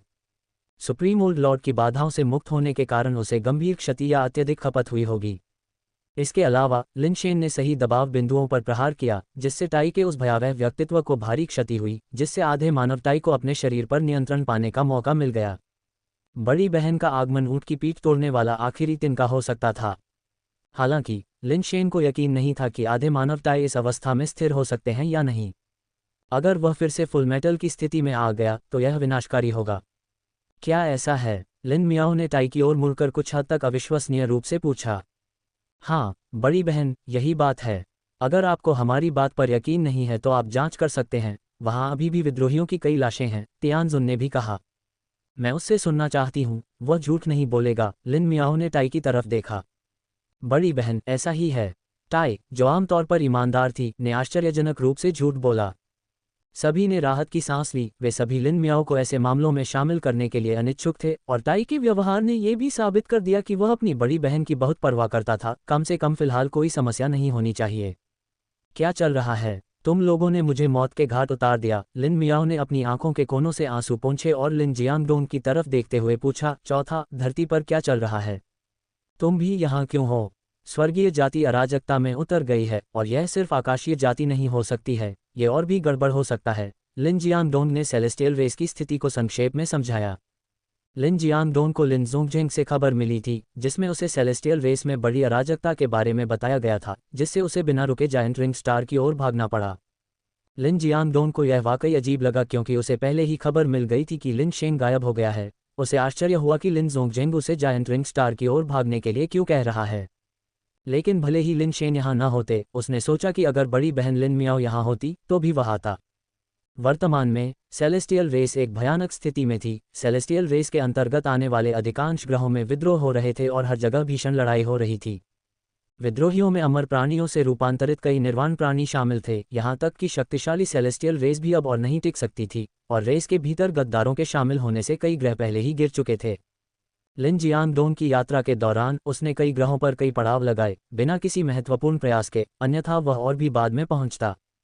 कुछ लोगों ने लिन मियाओ का ध्यान भटकाने में कामयाबी हासिल की और आराम करने के लिए एक अविजित तारा द्वीप पर चले गए। लिन मियाओ और तियानजुन द्वारा अपना सामान पैक करने का फायदा उठाते हुए लिन जियांगडोंग ने लिनशेन को अपनी आंखों से इशारा किया और वे बात करने के लिए एक तरफ चले गए।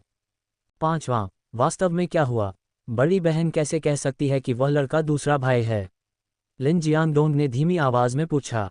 मुझे भी विवरण के बारे में स्पष्ट नहीं है। लिनशेन ने लिन जियांगडोंग को टाई की स्थिति के बारे में बताया। तो यह संभव है कि वह वास्तव में दूसरा भाई हो सकता है, लिन जियांगडोंग ने सुनने के बाद सोचा। मुझे दूसरे भाई के बारे में ज्यादा याद नहीं है। आपको दूसरे भाई को बेहतर तरीके से याद रखना चाहिए। ये टाई दूसरे भाई की तरह बिल्कुल भी नहीं दिखता है न? लिनशेन ने कहा। वास्तव में वह उसके जैसा नहीं दिखता, लेकिन दिखावट समस्या नहीं है। शायद उसके शरीर में कुछ उत्परिवर्तन हुआ हो जिससे वह अब जैसा है। लिन जियांगडोंग ने सोफे पर बैठे टाई की ओर देखा और फुसफुसाया, अगर वह दूसरा भाई नहीं होता तो हम सब अब तक मर चुके होते। बाकी सब झूठ बोल सकता है, लेकिन तथ्य नहीं। मुझे लगता है कि वह वास्तव में दूसरा भाई हो सकता है, कम से कम उसके दिमाग में दूसरे भाई की यादें तो हैं। मुझे बस डर है कि हम नहीं जानते कि वह कब फिर से गुस्सा हो जाए, लिनशेन ने कड़वी मुस्कान के साथ कहा।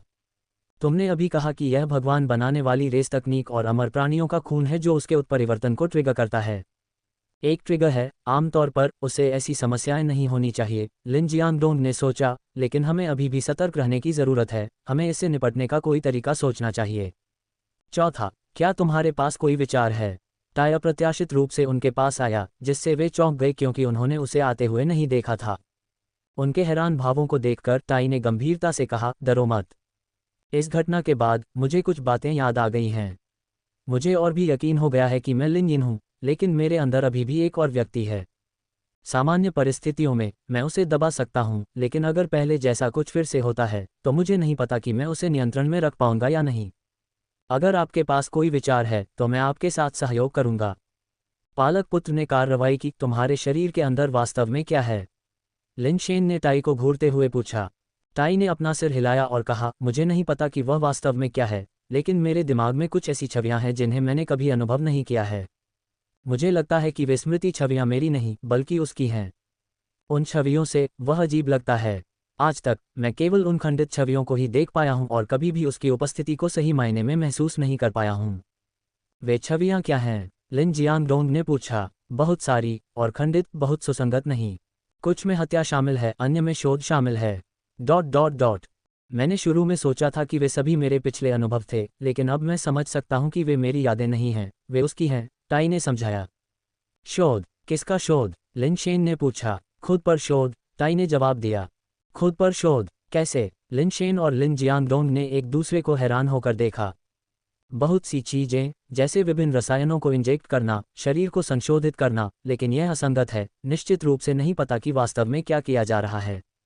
मुझे शुरू में लगा कि इस शरीर को इस तरह से संशोधित किया गया है, लेकिन ऐसा लगता है कि कुछ ठीक नहीं है। टाई खुद उलझन में था क्योंकि वह लिन जियांगडोंग की ओर मुड़ा और पूछा, आपने पहले नियंत्रण करने के लिए कुछ विधि का उल्लेख किया था कि इसका इस्तेमाल मुझ पर किया जा सकता है। मैं सहयोग करने के लिए तैयार हूँ। लिन जियांगडोंग ने एक व्यंग्यात्मक मुस्कान के साथ उत्तर दिया, चिंता मत करो, मैंने अभी एक विधि के बारे में सोचने की आवश्यकता का उल्लेख किया है। मैं अभी तक कुछ भी नहीं सोच पाया हूँ। मैं इस क्षेत्र में कुशल नहीं हूँ। मेरे वापस आने और तीसरे भाई से पूछने की प्रतीक्षा करें, शायद उसके पास कोई तरीका हो। टाई निराश दिखी और लिनशेन की ओर मुड़ी। आपके शरीर में कुछ गड़बड़ है, मैंने उसकी स्मृति के टुकड़ों में कुछ देखा। शायद कुछ हद तक आपका शरीर इस दुनिया के आदेश कानून से परे हो गया है।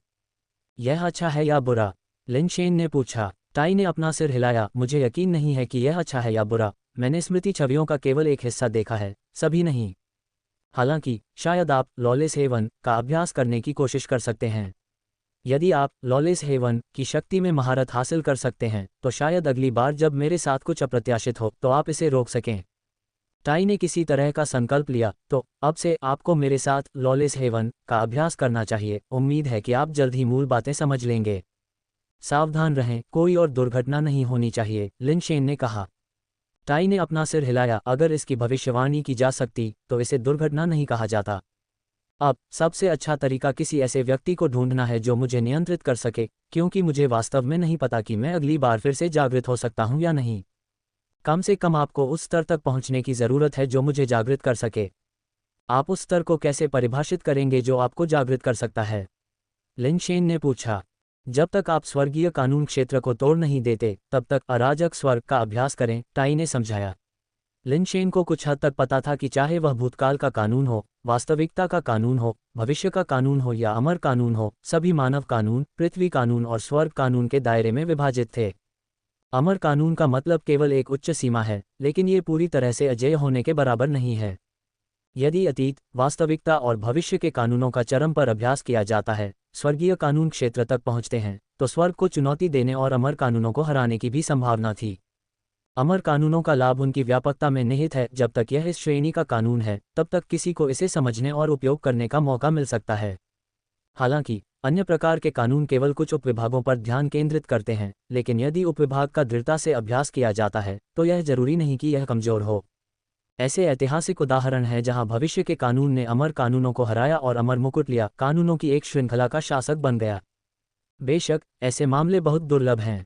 आमतौर पर भले ही भविष्य के कानून का पूरी तरह से अभ्यास किया जाए, लेकिन उसी क्षेत्र के अमर कानूनों को हराना मुश्किल है। अमर कानूनों के अधिकांश वाहक वे रहे हैं जिन्होंने अमर राजाओं के प्राणियों को मार डाला और अमर मुकुट को जब्त कर लिया, जो सबसे सरल मार्ग है। ब्रह्मांड के इतिहास में एक व्यक्ति था जिसने अपनी समझ के माध्यम से सीधे अमर कानूनों को प्राप्त किया, एक गुट का राजा बन गया और सीधे स्वर्गीय कानून क्षेत्र में चला गया। हालांकि ऐसा व्यक्ति केवल किंवदंतियों में ही मौजूद था। लिन शेन इस व्यक्ति को जानता था, वह पौराणिक प्राचीन क्षेत्र का राजा था। इस किंवदंती के भीतर भी स्वर्गीय कानून क्षेत्र तक पहुंचना पहले से ही सीमा थी। फिर भी टाई ने कहा कि अधर्मी स्वर्ग की साधना के लिए स्वर्गीय कानून क्षेत्र को तोड़ना जरूरी था, जो बेहद मुश्किल था। लिन शेन ने कानूनों की दहलीज को भी नहीं छुआ था। स्वर्गीय कानून क्षेत्र तक पहुंचने की तो बात ही छोड़ी, इसे तोड़ना तो दूर की बात है। टाई ने स्पष्ट रूप से इसे एक समस्या के रूप में नहीं देखा। वह अब लिन शेन को लॉलेस हेवन सिखाना शुरू करने वाला था, मानो उसकी शिक्षा से लिन शेन जल्दी से इसे सीख सकता है। लिन शेन टाई को प्रतिबंधित करने का कोई और तरीका नहीं सोच पा रहा था। यह एक अच्छा विचार लग रहा था। इसके अलावा लिन शेन खुद लॉलेस हेवन से ईर्ष्या करता था और वह वास्तव में इसे सीखना चाहता था। ऐसा लग रहा था कि दोनों लोगों की आपस में अच्छी बनती है और लिन शेन टाई से लॉलेस हेवन सीखना शुरू कर देता है। ये पुष्टि करते हुए कि टाई के साथ फिलहाल कोई समस्या नहीं है, लिन जियांगडोंग ने जायंट रिंग स्टार को छोड़ दिया। उसे स्थिति को समझाना पड़ा और लिन जोंगजेंग के साथ इस पर चर्चा करनी पड़ी। लिन जोंगजेंग की विद्वता लिन जियांगडोंग और लिन शेन जैसे अज्ञानियों के सामने अतुलनीय थी। अगर टाई वास्तव में उसका दूसरा भाई लिन यिन था, तो शायद लिन जोंगजेंग के पास उसे पूरी तरह से ठीक करने का कोई तरीका हो सकता है। सेलेस्टियल रेस के लिए एक महत्वपूर्ण परिवहन केंद्र और स्थानांतरण स्टेशन के रूप में मीडू स्टार पहले ही गिर चुका था। प्रतिष्ठित मीडू बिल्डिंग की सबसे ऊपरी मंजिल पर एक काला 6 पंख वाला सेलेस्टियल फर्श से छत तक के शीशे के सामने खड़ा था, जो नीचे के शहर को देख रहा था।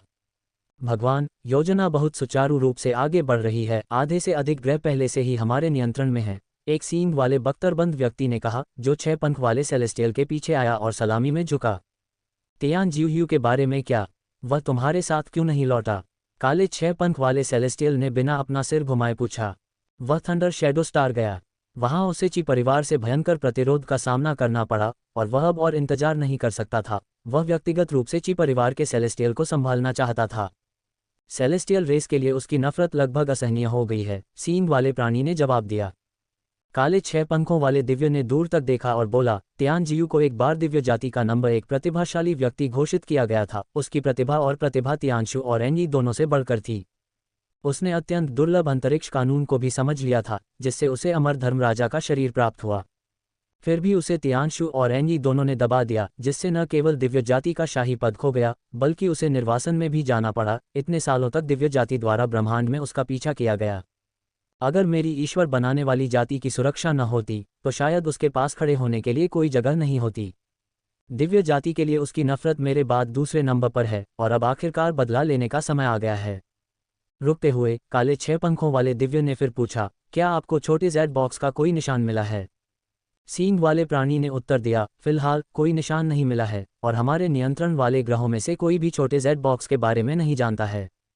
ऐसा लगता है कि छोटा जेड बॉक्स अभी भी स्काई पिनिकल स्टार पर है। काले 6 पंख वाले आकाशीय ने रुककर अचानक पूछा, विशाल रिंग स्टार पर क्या स्थिति है? सींग वाले प्राणी ने थोड़ा संकोच किया, विशाल रिंग स्टार? अभी तक कोई खबर वापस नहीं आई है, शायद कोई दुर्घटना हुई हो। क्या ऐसे ग्रह पर ध्यान देना जरूरी है जहां कोई अमर भी मौजूद नहीं है? काले 6 पंख वाले आकाशीय ने बिना किसी प्रतिबद्धता के कहा, क्या तियानजियू का पालक बेटा वापस आ गया है? सींग वाले प्राणी ने उत्तर दिया, दो पहले ही वापस आ चुके हैं। चूंकि वे वैसे भी निष्क्रिय हैं, इसलिए उन्हें विशाल रिंग स्टार की यात्रा करने दें, काले 6 पंख वाले आकाशीय ने लापरवाही से कहा। लिन शेन ने कानून को गंभीरता से समझा। लिन शेन ने टाई का अनुसरण करते हुए कानूनविहीन स्वर्ग सीखा। टाई के अनुसार किसी को पहले आदेश कानून को तोड़ने से पहले उसके अस्तित्व को महसूस करने में सक्षम होना चाहिए। कानून होना और उन्हें तोड़ना, यही कानूनविहीन स्वर्ग है। कानूनों को न समझना और लापरवाही से काम करना, ये कानूनविहीन स्वर्ग नहीं है, बल्कि अज्ञानी की निडरता है। इस प्रकार लिन शेन के अध्ययन में पहला कार्य आदेश कानून को समझना था। निर्वाण प्राणी कानून शक्ति को समझ सकता है। जब तक वे कानून शक्ति को नियंत्रित करने और उसके साथ विलय करने का प्रयास नहीं करते, वे अमरता की ओर नहीं बढ़ेंगे। निर्वाण स्तर पर जितने अधिक कानून कोई व्यक्ति स्पष्ट रूप से समझता है, या यदि कोई व्यक्ति कुछ ऐसे कानूनों को समझता है जो अन्य नहीं समझ सकते, तो अमरता तक पहुंचने पर वह उतना ही मजबूत हो सकता है। दूसरों के कानूनों को समझना आमतौर पर केवल पिछले कानून में परिणत होता है, लेकिन यह एक ऐसी प्रक्रिया थी जिसका अनुभव सभी को करना था। यदि आप दूसरों के नियमों को भी नहीं समझ सकते, तो उन नियमों को समझना और भी मुश्किल होगा जिन्हें अभी तक किसी ने खोजा नहीं है। लिन शेन के लिए टाई की आवश्यकता थी कि जितने अधिक नियम समझे जाएं, उतना बेहतर होगा। हालांकि टाई के पास स्वयं कानून शक्ति नहीं थी और वह केवल तियानजुन से मदद मांग सकता था, जिससे लिन शेन को पहले तियानजुन के शब्दों के नियम को समझने का मौका मिला। आगे बढ़ने से पहले किसी को एक प्रकार की कानून शक्ति के अस्तित्व को समझना चाहिए। इस प्रकार लिन शेन अभ्यास कक्ष में बैठे, तियानजुन बार बार उनके बगल में शब्दों के नियम का उपयोग करते हुए, लिन शेन को सीखने में डुबोते हुए। मैं कहता हूँ, हवा चलती है। मैं कहता हूँ, पानी जम जाता है। मैं कहता हूँ, दाएं मुड़ो। तियानजुन शब्दों के नियम की शक्ति का उपयोग करता रहा। लिन शेन ने सीलबंद अभ्यास कक्ष के भीतर एक हवा महसूस की, जो उसके शरीर को हवा में घुमा रही थी। हवा से संघनित बूंदें बारिश की तरह उस पर गिर रही थीं। ऐसा लग रहा था जैसे कोई अकथनीय शक्ति कहीं से उभरी हो, जो लिन शेन के शरीर को दाईं ओर खींच रही हो। शब्दों का नियम आश्चर्यजनक रूप से अनोखा था। इसकी सती सतह से ये कानून शक्ति की कई अन्य श्रेणियों के साथ ओवरलैप होता हुआ प्रतीत होता था, लेकिन वास्तव में यह अलग था, जिसमें एक मौलिक अंतर था। लेकिन लिन शेन इस सार को बिल्कुल भी महसूस नहीं कर सका। भेद करना तो दूर की बात है, लिन शेन ने यहाँ लंबे समय तक महसूस करने के बावजूद तथाकथित आदेश कानून श्रृंखला के बारे में कुछ भी महसूस नहीं किया था। कानून का सार पैटर्न है, जैसे पानी नीचे की ओर बहता है, प्रकाश तैरता है, भारी डूबता है और इसी तरह।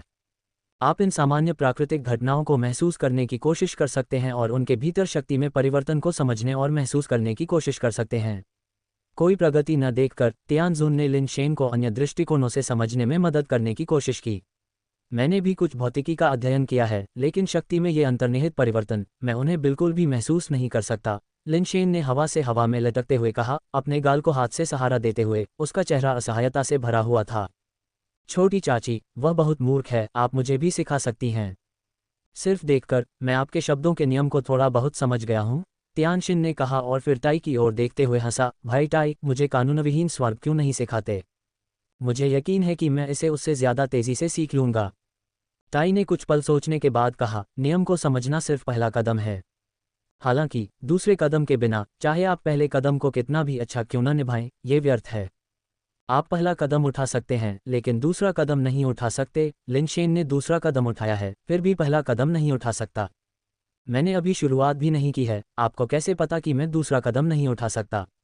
तियानशिन ने कहा। वह आश्वस्त नहीं था। ये सादृश्य बिल्कुल फिट नहीं बैठता। इसे एक आम कहावत के साथ कहना बेहतर होगा, ड्रैगन ड्रैगन को जन्म देते हैं और फीनिक्स फीनिक्स को जन्म देते हैं। आपकी जन्मजात प्रतिभा पहले से ही निर्धारित कर चुकी है कि आप क्या कर सकते हैं या क्या नहीं कर सकते। यह ऐसा कुछ नहीं है जिसे जबरदस्ती किया जा सके, टाई ने समझाया। मुझे नहीं लगता कि वह मुझसे ज्यादा कुछ कर सकता है। वास्तव में मेरे पास उसके पंखों की एक जोड़ी ज्यादा है। वह ऐसा क्या कर सकता है जो मैं नहीं कर सकता? तियानशिन ने जिद करते हुए कहा। यह आसान है, बस कोशिश करो और तुम्हें पता चल जाएगा। लॉलेस हेवन का उपयोग करके मैं एक हथेली के प्रहार से तुम्हारा शरीर चकनाचूर कर सकता हूं, लेकिन उसका नहीं। अगर तुम भी ऐसा कर सकते हो तो तुम लॉलेस हेवन का अभ्यास कर पाओगे। खांसी खांसी, मुझे लगता है कि लॉलेस हेवन सीखने पर इतना सख्त होने की ज़रूरत नहीं है, चीज़ें जैसी हैं वैसी ही अच्छी हैं, तियानशिन ने हल्के से खांसते हुए कहा। तियानजुन ने सिखाने की पूरी कोशिश की, लेकिन लिन शेन इसे महसूस नहीं कर सका। उसे लगा कि वह कड़ी मेहनत कर रहा है, लेकिन वह इसका मतलब नहीं समझ पाया। लिन शेन ने स्नो वैली में रहते हुए पहले ही इस स्थिति को देख लिया था।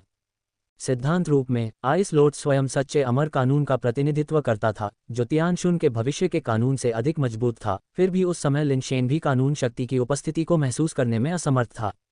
हमने पूरे दिन अभ्यास किया है, चलो सब आराम करते हैं। बाद में मैं तियानशुन को अतिरिक्त अभ्यास के लिए अपने साथ शामिल करूंगा, लिन शेन ने सुझाव दिया। ताई जानता था कि जल्दबाजी से मामले में कोई मदद नहीं मिलेगी, क्योंकि लिन शेन कानून शक्ति को महसूस नहीं कर पा रहा था। दूसरों का कोई भी दबाव उसे मजबूर नहीं कर सकता था। ताई ने सिर हिलाया, लिन शेन को अपने आप अभ्यास करने देना सबसे अच्छा था। अगले चरण पर जाने से पहले किसी को पहले कानून शक्ति के अस्तित्व को महसूस करना चाहिए। रात के खाने के बाद जैसे जैसे रात करीब आती गई, लिन शेन ने तियानशुन को बेडरूम की ओर खींचा। अब अभ्यास नहीं कर रहे हो? तियानशुन ने पूछा। बेशक, हम अभ्यास कर रहे हैं, लिन शेन ने गंभीरता से कहा। तो फिर तुम अभ्यास कक्ष में क्यों नहीं जा रहे हो? मुझे लगता है कि तुम बस आलसी रहना चाहते हो। तियानजुन लिन शेन को अच्छी तरह से जानता था, उसे पता था कि वह नीरस प्रशिक्षण से नफरत करता है। कौन कहता है कि मैं आलसी हूँ? कौन कहता है कि तुम्हें अभ्यास करने के लिए अभ्यास कक्ष में जाना चाहिए? क्या तुम बेडरूम में प्रशिक्षण नहीं ले सकते? लिन शेन ने बहुत ही आत्मधार्मिक लगते हुए कई सवाल पूछे। ठीक है, तुम जो भी कहो, तियानजुन हंसा। तो फिर तुम मेरे साथ क्यों नहीं आ रहे हो और लगन से अभ्यास क्यों नहीं कर रहे हो? लिन शेन ने तियानजुन को अपनी बाहों में उठाकर और बेडरूम का दरवाज़ा खोलकर अंदर घुसते हुए कहा। क्या तुम्हें अभ्यास नहीं करना चाहिए? तुम वास्तव में क्या कर रहे हो? तियानजुन ने डांटा। बेशक, मैं शब्दों के नियम की शक्ति का अभ्यास कर रहा हूं और उसे महसूस कर रहा हूं, लिन शेन ने मुस्कुराते हुए कहा। चलो तियानजुन डार्लिंग, अपने शब्दों के नियम को अपने दिल की इच्छा के अनुसार इस्तेमाल करो। मुझे लगता है कि हम नर्म और कठोर अभ्यास से शुरुआत कर सकते हैं। कुछ समय के लिए बेडरूम से अजीब शब्द और उससे भी अजीब आवाज़ें आती रहीं। शब्दों के नियम पर विचार करने की एक रात के बाद लिन शेन को आदेश के नियम का एहसास नहीं हुआ, लेकिन उसने नियम की शक्ति को बहुत तीव्रता से महसूस किया।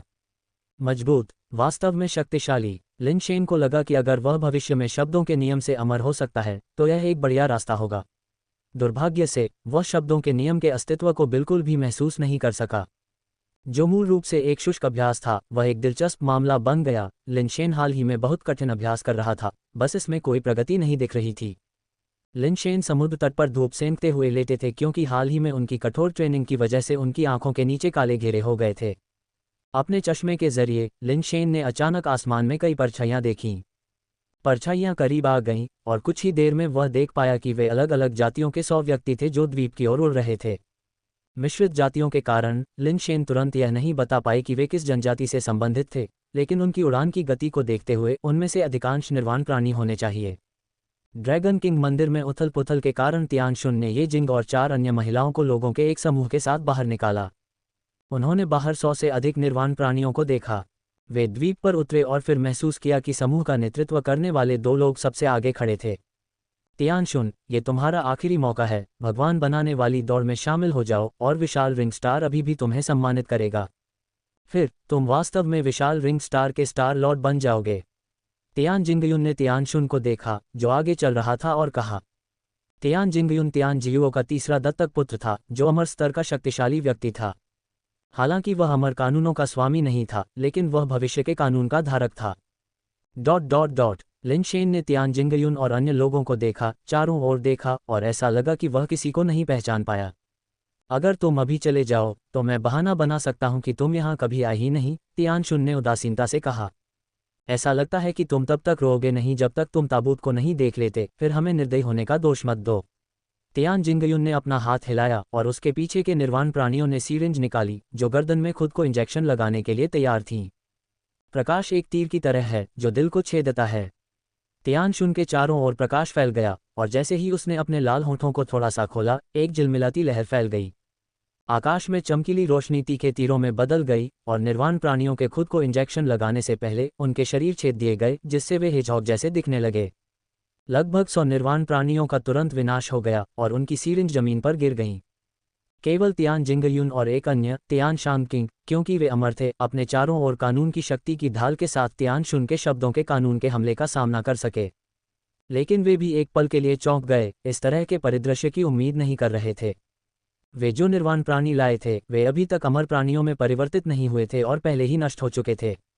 तियान शुन, तुम वास्तव में अमर हो गए हो। कोई आश्चर्य नहीं कि N117 से कोई जानकारी नहीं थी। वह तुम्हारे हाथों मर गया होगा, है न? तियान शानकिंग ने तियान शुन को ठंडे अंदाज में देखा और कहा। तो क्या हुआ अगर वह मर गया? तियान शुन ने हल्की मुस्कान के साथ कहा। यह मत सोचो कि सिर्फ इसलिए कि तुमने उन्हें अमर प्राणी बनने से रोक दिया, तुम बच सकते हो। वे सिर्फ तोप का चारा थे, उनके अस्तित्व से कोई फर्क नहीं पड़ता। हम भाइयों के साथ, तुम्हारे पास मरने का अब भी सिर्फ एक ही रास्ता है। तियान शानकिंग का शरीर नीले रंग की चमक में बदल गया और उसके चारों ओर का स्थान विकृत हो गया। तुम अमर हो या नहीं, यह अब महत्वपूर्ण नहीं है। याद रखो, जो तुम्हें मारेगा वह तियान शानकिंग है, तियान जियू का 7वां दत्तक पुत्र। रुको, तुम तियान जियू के दत्तक पुत्र हो? लिन शेन ने तियान जियू का नाम सुना और चौंककर अपनी कुर्सी से उठ खड़ा हुआ। अब डरने के लिए बहुत देर हो चुकी है, तियान शानकिंग ने लिन शेन की प्रतिक्रिया पर संतुष्टि के साथ कहा। तुरंत कोई कदम नहीं उठाया, लेकिन ठंडे स्वर में गुस्से में बोला। लिन शेन वास्तव में तियान जियू को नाराज नहीं करना चाहता था, क्योंकि वह व्यक्ति वास्तव में परेशान करने वाला था। वह अंतरिक्ष कानून का धर्म राजा था, जो लगातार अपनी इच्छा से प्रकट होता और गायब होता रहता था। शायद तियान जियू सबसे मजबूत नहीं था, लेकिन उससे निपटना निश्चित रूप से सबसे कठिन था। उसे नाराज करने का मतलब था कि नींद भी बेचैन हो सकती थी, कभी नहीं पता कि वह अचानक आपके बिस्तर के पास कब प्रकट हो जाए। इसलिए, यदि संभव हो, तो लिन शेन वास्तव में तियान जियू के साथ दुश्मनी नहीं करना चाहता था। बहुत देर नहीं हुई है, सौभाग्य से आपने इसका उल्लेख किया, अन्यथा यह एक बड़ी गलतफहमी की तरह है जहां परिवार अपने ही लोगों से लड़ता है। यह अच्छा नहीं होगा, लिन शेन ने कहा। आपका परिवार कौन है? आप कौन हैं? तियान शानकिंग ने भौहें सिकोड़ी।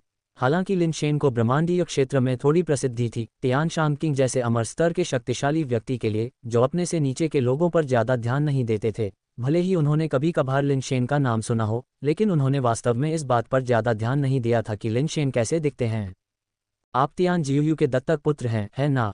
लिन शेन ने तियान शानकिंग से पूछा। वास्तव में, तियान शानकिंग ने सिर हिलाया, मानो तियान जियू का दत्तक पुत्र होना बहुत गर्व की बात हो। ठीक है, तुम तियान जियू के दत्तक पुत्र हो और मेरा तियान जियू के साथ दत्तक पिता और पुत्र का रिश्ता भी है। इस हिसाब से हम व्यावहारिक रूप से परिवार हैं, लिन शेन ने कहा। मैंने ये क्यों नहीं सुना कि दत्तक पिता ने एक नया बेटा लिया है? तुम कौन हो? तियान शानकिंग ने तियान जिंगयुन को देखा और उसे अपना सिर हिलाते हुए देखा, जाहिर तौर पर इस मामले से अनजान। उसने ठंडे स्वर में कहा, मेरा नाम लिन शेन है। शायद तुम्हें तियान जियू से पूछना चाहिए कि हमारे बीच कोई दुर्भाग्यपूर्ण भाईचारा न हो, लिन शेन ने कहा। हालांकि तियान शानकिंग और तियान जिंगयुन ने लिन शेन पर ज्यादा ध्यान नहीं दिया था, लेकिन उन्होंने उसका नाम पहले सुना था और जानते थे कि वह कोई मामूली व्यक्ति नहीं है। लिन शेन की घोषणा में आत्मविश्वास देखकर वे थोड़ा हैरान हुए। चौथे भाई, शायद हमें दत्तक पिता से संपर्क करके पूछना चाहिए। तियान शानकिंग तियान जिंगयुन की ओर मुड़े। यह अच्छा लगता है, तियान जिंगयुन ने संचारक निकाला। तियान शानकिंग ने अपने पावर ऑफ लॉस को छिपाते हुए और तियान जियू का नंबर डायल किया। संचारक को कनेक्ट होने में थोड़ा समय लगा और फिर तियान जियू की आवाज आई, मेरे प्यारे बेटे, तुम इस समय मुझसे संपर्क क्यों कर रहे हो? क्या कुछ गड़बड़ है? दत्तक पिता, क्या आपने हाल ही में एक नया बेटा लिया है? तियान जिंगयुन ने सीधे पूछा। नहीं। क्यों? तियान जियू थोड़ा जल्दी में लग रहा था, हालांकि यह स्पष्ट नहीं था कि वह क्या कर रहा था। यह अच्छा है, हम एक मिशन पर हैं और यहाँ एक लड़का आपका बेटा होने का दावा कर रहा है। हम बस पुष्टि करना चाहते थे, तियान जिंगयुन ने कहा। ऐसी कोई बात नहीं है, चलो इसे यहीं छोड़ देते हैं। तियान जियू ने अचानक संचार समाप्त कर दिया। लिन शेन ने अपना मुंह खोला, कुछ कहना चाहा, लेकिन तब तक बहुत देर हो चुकी थी। तियान जिंगयुन ने संचारक को दूर रखा और लिन शेन को ठंडे अंदाज में देखा। मुझे उम्मीद नहीं थी कि तुम इतने धोखेबाज व्यक्ति हो, अब तुम जो भी कहोगे वह व्यर्थ है। अब मैं क्या कह सकता हूँ? लिन शेन ने असहाय होकर आह भरी। अगर लिन शेन ने तियान जियू के दत्तक पिता होने का दावा किया, तो क्या तियान जिंगयुन और अन्य लोग उस पर विश्वास करेंगे? वे शायद सोचेंगे कि लिन शेन उनका अपमान कर रहा है। चूंकि कहने के लिए और कुछ नहीं है, इसलिए मरने के लिए तैयार हो जाओ। तियान जिंगयुन के शरीर से भयानक कानूनी शक्ति फूट पड़ी और तियान शानकिंग भी बिना किसी हिचकिचाहट के अपनी कानूनी शक्ति के साथ बाहर निकल आया। विशाल रिंग स्टार पर केवल एक अमर था, तियानजुन, और संभवतः उसने हाल ही में अमरता प्राप्त की थी, इसलिए उसका क्षेत्र बहुत अधिक नहीं होगा। एक के विरुद्ध दो, वे अपनी जीत के प्रति आश्वस्त थे। मैं कहता हूँ, मेरी शक्ति तुम्हें मिले, मेरी गति तुम्हें मिले, मेरे विचार तुम्हें मिले। तियानशुन के शब्द आत्मा कानून के सक्रिय होने के साथ लिनशेन के शरीर में आदेश कानून की धाराएं उमड़ पड़ीं। लिनशेन ने तुरंत जोश से भरा हुआ महसूस किया, उसका दिमाग असाधारण रूप से स्पष्ट हो गया और उसकी दृष्टि में सुधार हुआ, मानो पूरी दुनिया उसके लिए बहुत स्पष्ट हो गई हो। इन दिनों कानून शक्ति को समझे बिना दोनों के बीच सहयोग बहुत अधिक मौन हो गया था। तियानशुन की वृद्धि के साथ लिनशेन की युद्ध शक्ति आसमान छू गई, युद्ध गीत की वृद्धि की आवश्यकता के बिना भी अमर के स्तर तक पहुंच गई। तुम हमसे लड़ना चाहते हो? लिनशेन को अकेले अपनी तलवार निकालते और आगे बढ़ते देखकर तियान शांगकिंग और तियान जिंगयुन दोनों की आंखों में गुस्सा झलक रहा था। एक अमर की शक्ति के साथ भी लिनशेन अंततः अमर नहीं था, उसकी शक्ति, दृष्टि और अन्य पहलुओं की समझ अभी भी एक अमर से कमतर थी। ये तो बताने की जरूरत नहीं कि वह एक साथ दो विरोधियों का सामना कर रहा था।